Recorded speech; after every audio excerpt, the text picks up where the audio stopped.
Hello, History72B Spring Quarter 2023. I have no particular announcements before this lecture.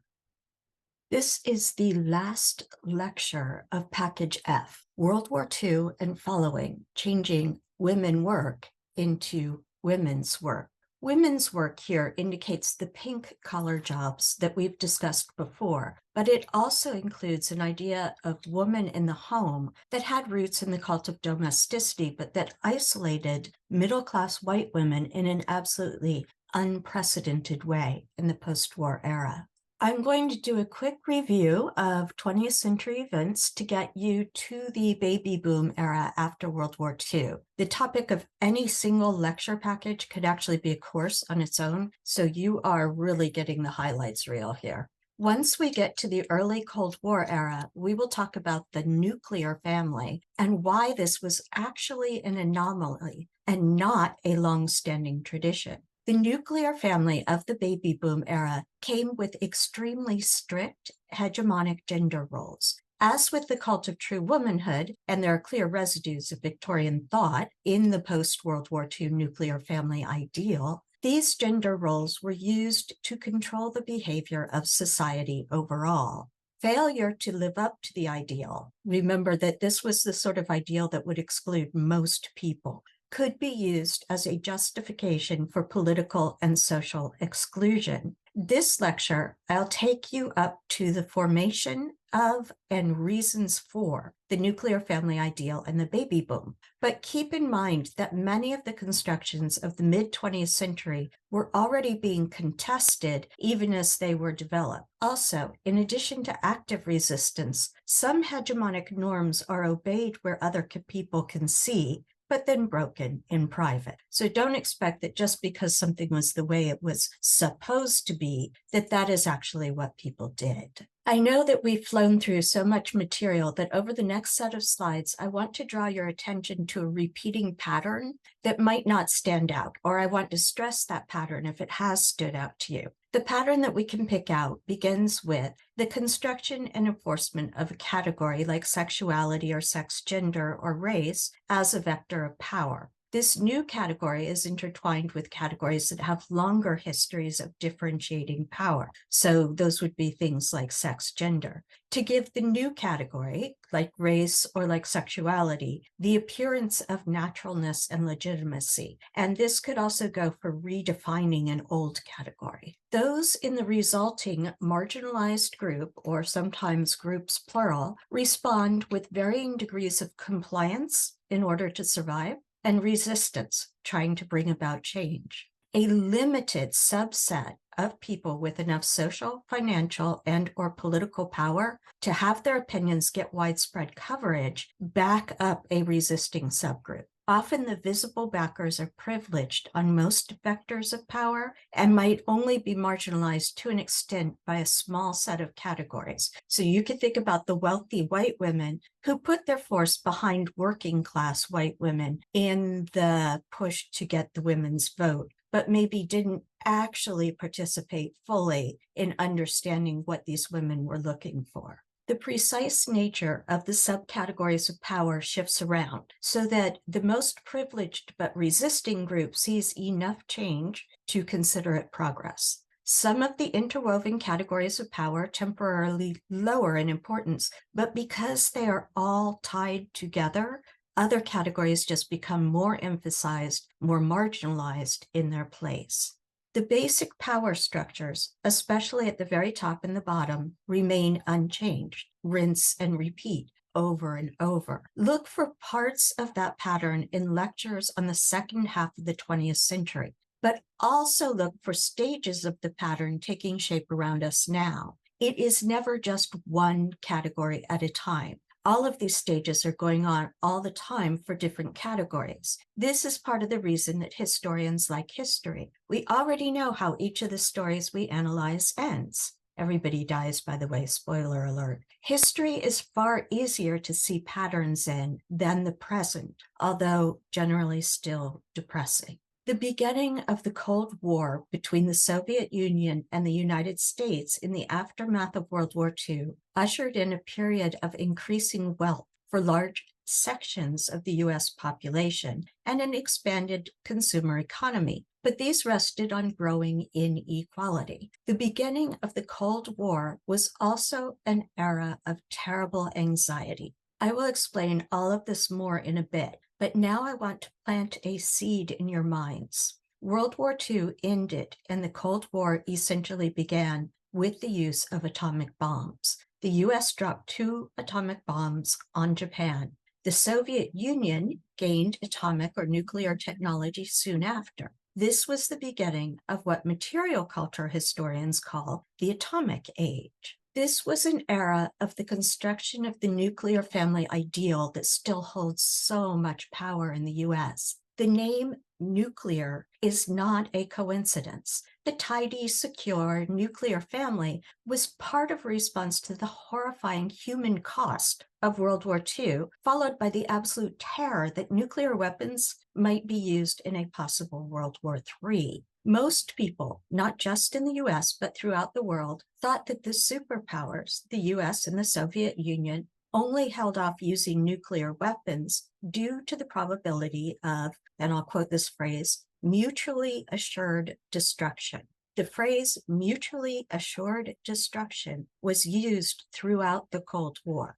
The détente or stalemate between the US and the USSR or Soviet Union was the Cold War, but it was filled with proxy hot wars around the world. For example, Korea, Vietnam, Central America, and Afghanistan. We are going to take a quick look at big events in the first half of the 20th century. I'm not going to read out everything on the timeline, but if you are interested, you can pause the video at some point and give yourself time to look more closely. The column on the far right is US presidents. I'm not going to do anything with that column, although it is relevant, and if we were focusing on a shorter time period, I would dig into that.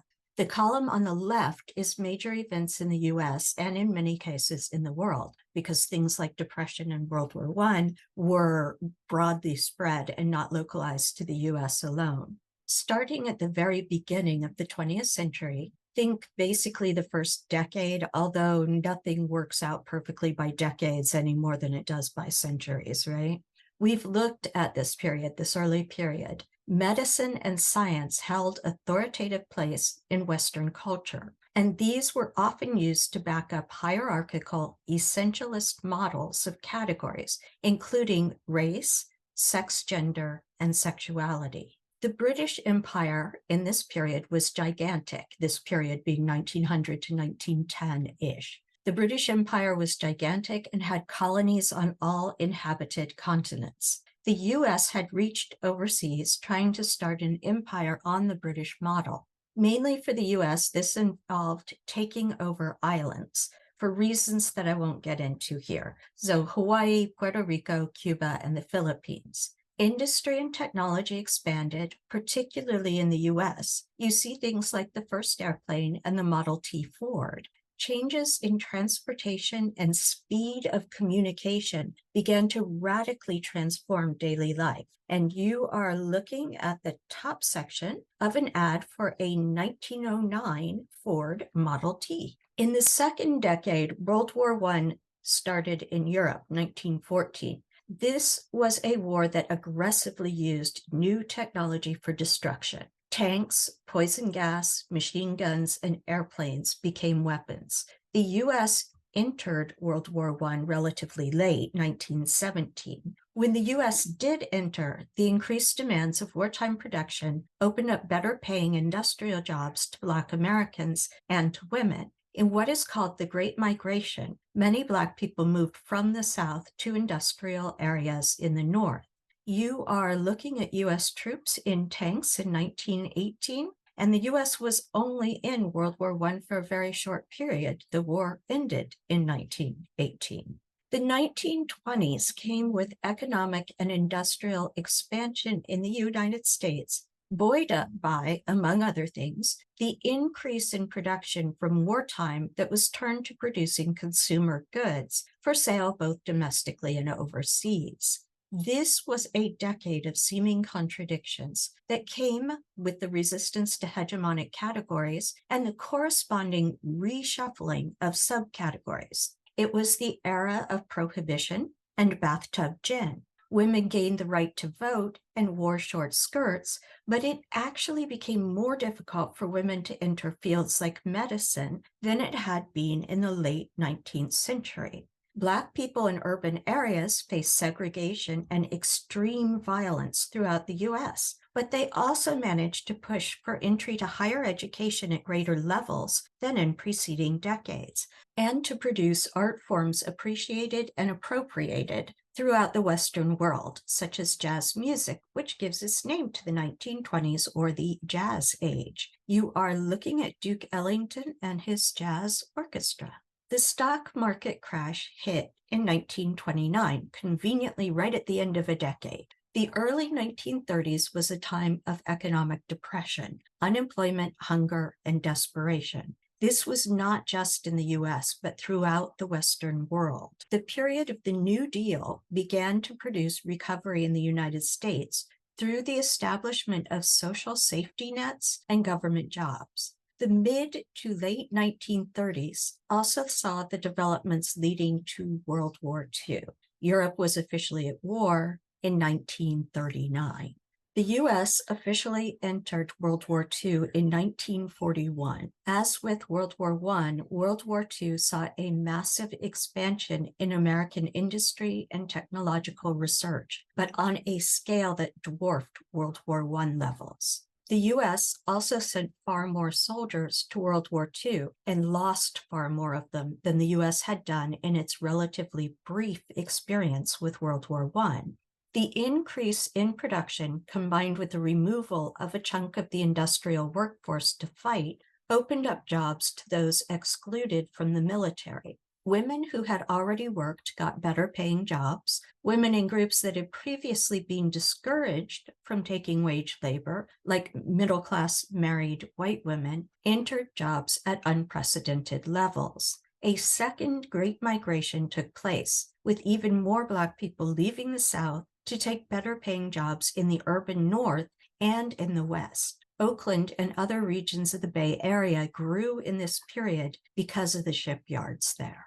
Then, in August of 1945, the U.S. dropped 2 atomic bombs on Japan. Officially, World War II ended. Unofficially, the Cold War began. The Soviet Union built its first nuclear bomb in 1949, and the so-called arms race was on. The bomb dropped on Hiroshima exploded with a force of 15 kilotons. The hydrogen bombs developed and tested during the Cold War could explode with a force of between 100 kilotons and up to 50 megatons. With the exception of the government survival under atomic attack instruction booklet, all of the images on the slide here are nuclear tests conducted on the Bikini Atoll in the Marshall Islands. For scale, the little blips on this picture on the lower right here, there and there and there, those are Navy ships. In answer to the questions that go through my own mind when I look at that picture, yes, the Navy did station ships that close to a nuclear explosion in order to collect data.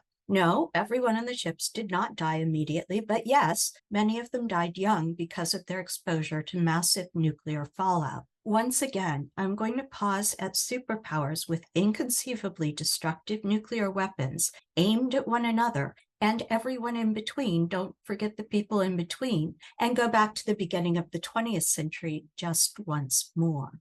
This is the same timeline you saw earlier in this lecture, but I have added some of the developments that we've discussed over the last handful of lectures. These all developed and gained force over time, and like most powerful constructions, at least a residue of them continues on.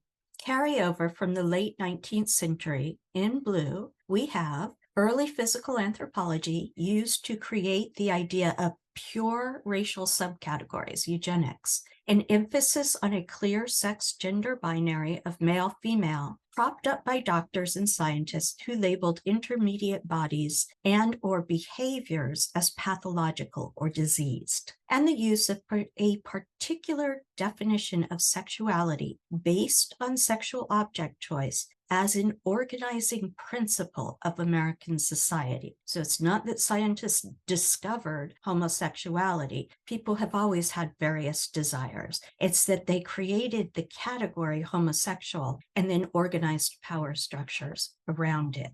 It may be difficult to see, but I have extended the blue line down into the 1950s. The constructions of sex, gender, sexuality, race, and class from the early 20th century would leave a powerful effect on American society, despite being challenged from many directions. I could probably have made the extended blue line thicker. The green represents the introduction and growth of cultural relativism and cultural anthropology as an attempt to counter the hierarchical and essentialist construction of categories that were hegemonic at the turn of the 20th century. The orange represents the increase in women's employment for wages. I've specified white married women on the slide because marginalized women had been forced to work from the beginning of the industrial age, at the very least, in order to keep themselves alive.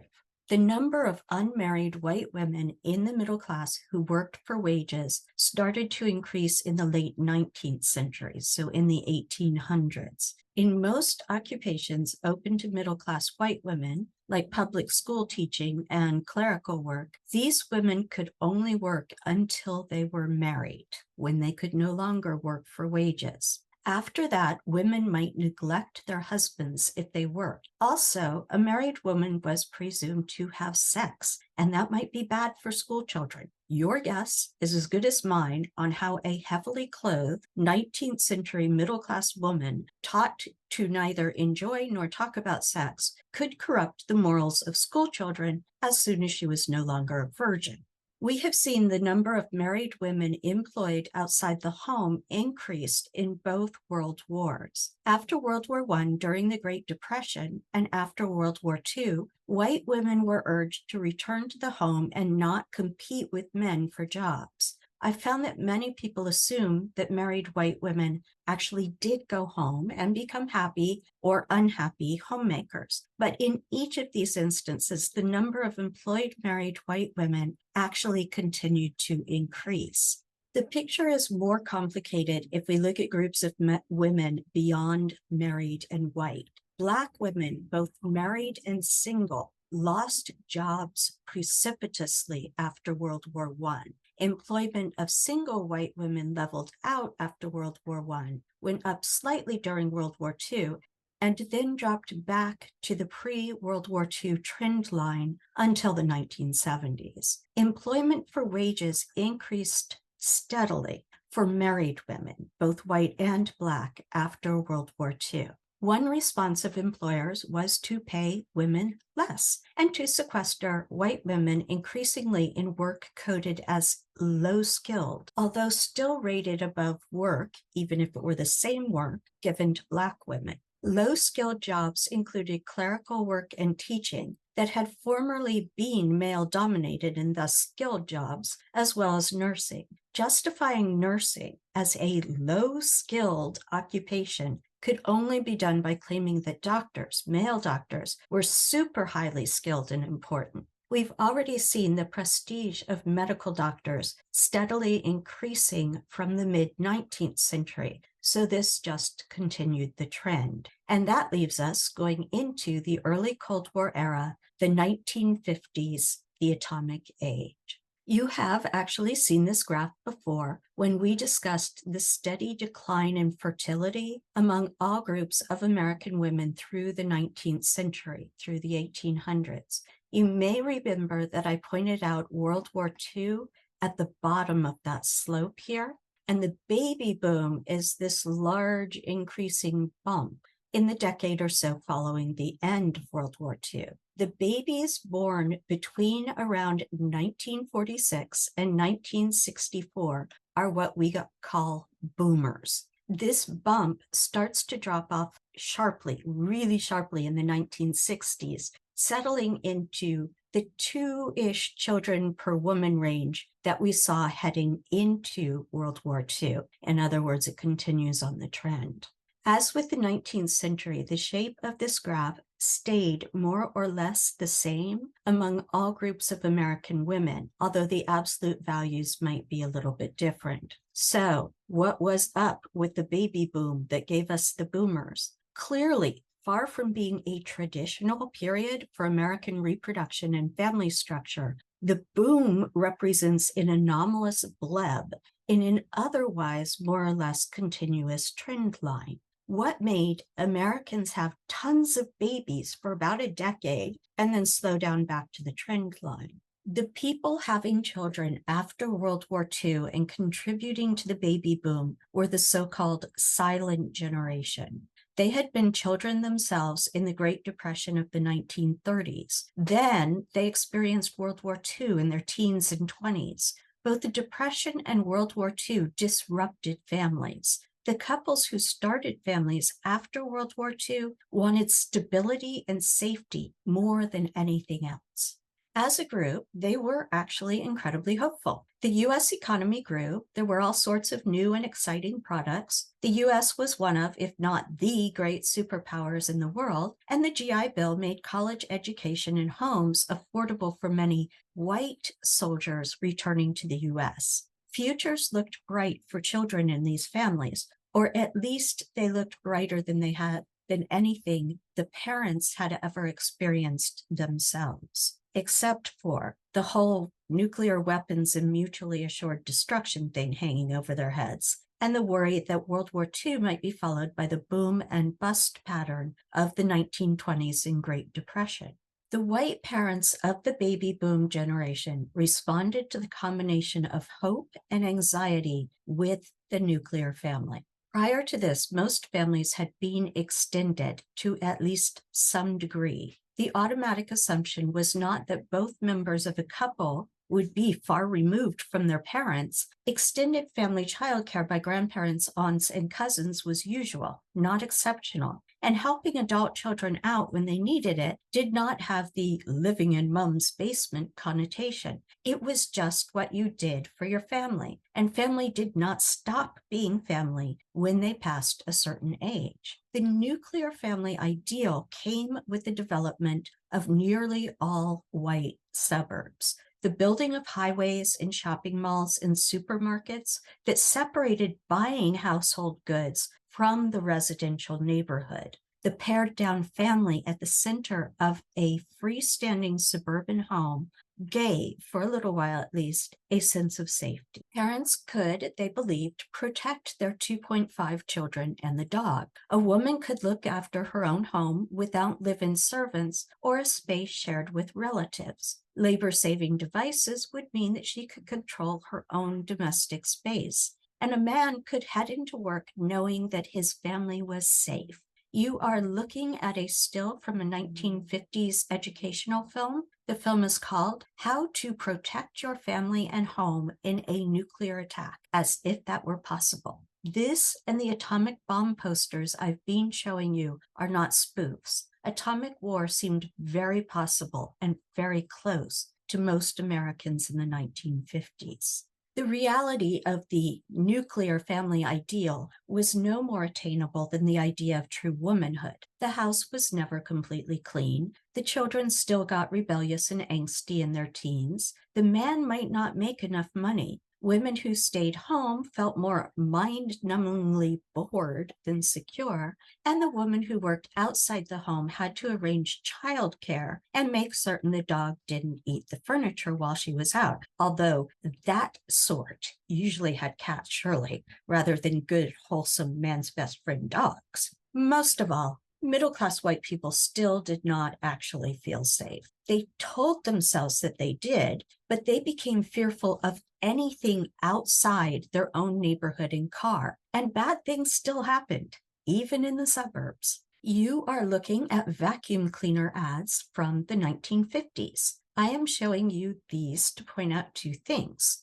First, the absolutely unattainable image projected by these advertisements. In previous decades, ads were mainly text. I cut off the top of the Model T ad that you saw earlier in this lecture because the 3/4 of the ad below where I trimmed it was all text. giving specific details about the features of the Model T. These ads, especially the one on the left, are not doing that. It might be nice to have a vacuum that rolls, but that's because it makes it easier for you to look fabulous while you clean your house to within an inch of its existence. And the second ad on the right there practically orders white middle-class women to be happy. You will be happy vacuuming, because vacuuming with a Hoover, especially in a skirt and heels, is the height of pleasure, unless you have a penis, in which case you cannot possibly be asked to do such a thing.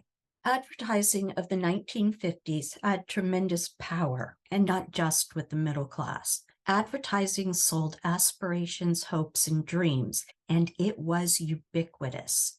It made life in suburbia look perfect from the outside, and it made people in suburbia assume there was something wrong with them if they were not happy. Whether they were living the dream or not, most white people of all classes felt that if they could just buy the right products, if they could just improve their appearance, if they could just make their home a bit more perfect, they could be secure.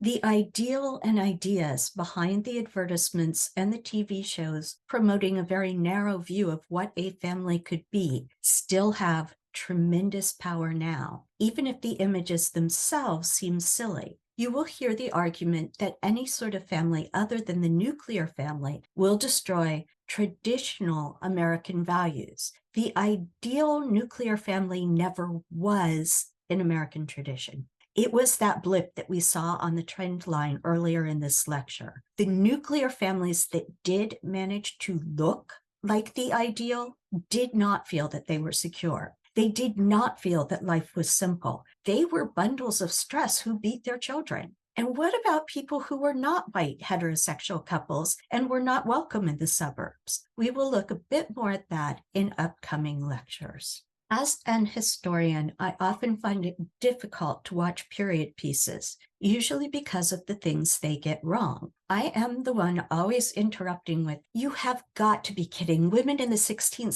century would never wander around with their hair down all the time, especially after they were married. And they definitely didn't have rubber-soled shoes." But I am going to recommend watching at least a few episodes from the first season of one show that I had trouble watching, not because they got things wrong, but because they got them so painfully correct. If you have not seen the first season of Mad Men, and you can get your hands or your eyes on any of the episodes, watch them to get a great sense of what drove hegemonic culture in the 1950s US.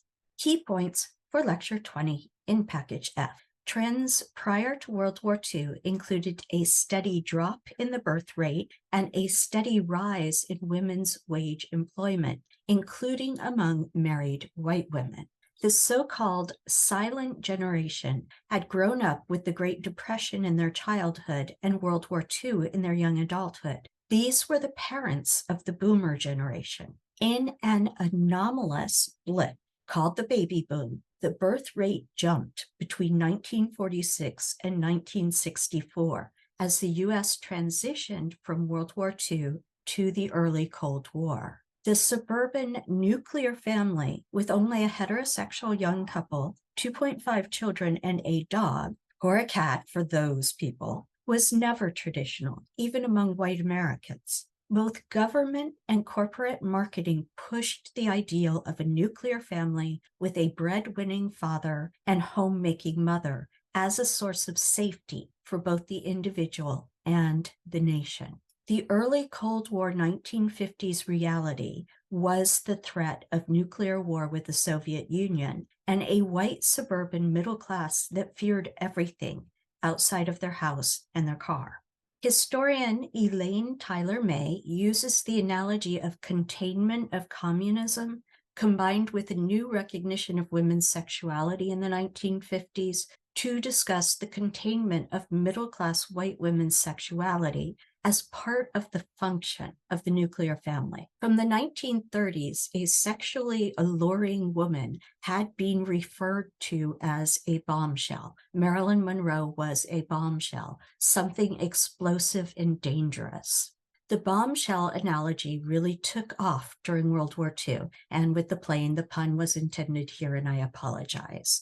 We've seen this with nose cone art on fighter planes and bombers, although I didn't parse it beyond women as sexual reward for fighting men. The hot bombshell was equated with the plane itself. The plane was usually referred to using female pronouns. Both machine and woman could be deadly to those not in control of them. This analogy is even more explicit on the image here, with the triple pun of luck with sex, gambling, and war all juxtaposed. The woman is literally associated with the bombs that have successfully sunk enemy ships.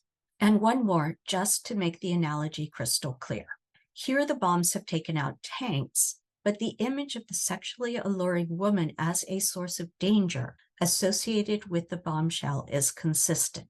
You can find lots of these online, and you can find many of them that are far more rude and explicit than the ones I have given you.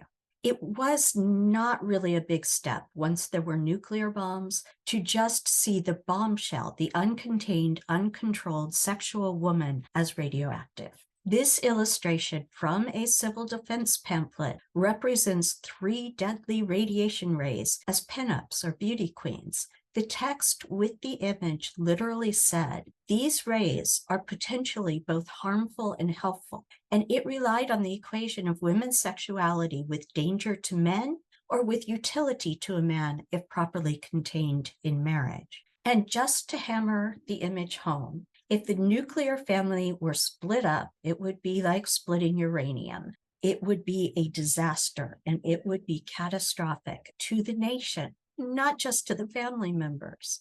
But to return to bombshells, for 40 years, the U.S. Department of Energy tested more than 1,000 nuclear devices at the Nevada test site, a stretch of desert barely an hour outside of Las Vegas. The first detonation in 1951 exploded about 1,000 feet above ground, and the characteristic mushroom cloud was easily visible from the tourist and gambling hotspot of Sin City. And so, of course, they capitalized on this, and it became a tourist attraction. Given the historical context, what could be more natural than to hold Miss Atomic Bomb contests? And that's what they did. And to crown the hottest bombshells with mushroom clouds. There's not just a crown there if you look. There's an atomic explosion mushroom cloud coming out of the top of that. And to use bombshells to advertise everything, except maybe family bomb shelters, where the hotties had to be maybe a little bit more wholesome and homey looking. One more nuclear story related to bombs and women's sexuality. The U.S. tested atomic bombs on a set of Pacific islands called the Bikini Atoll. So when an explosive new swimsuit hit the scene, what else could it be called than a bikini?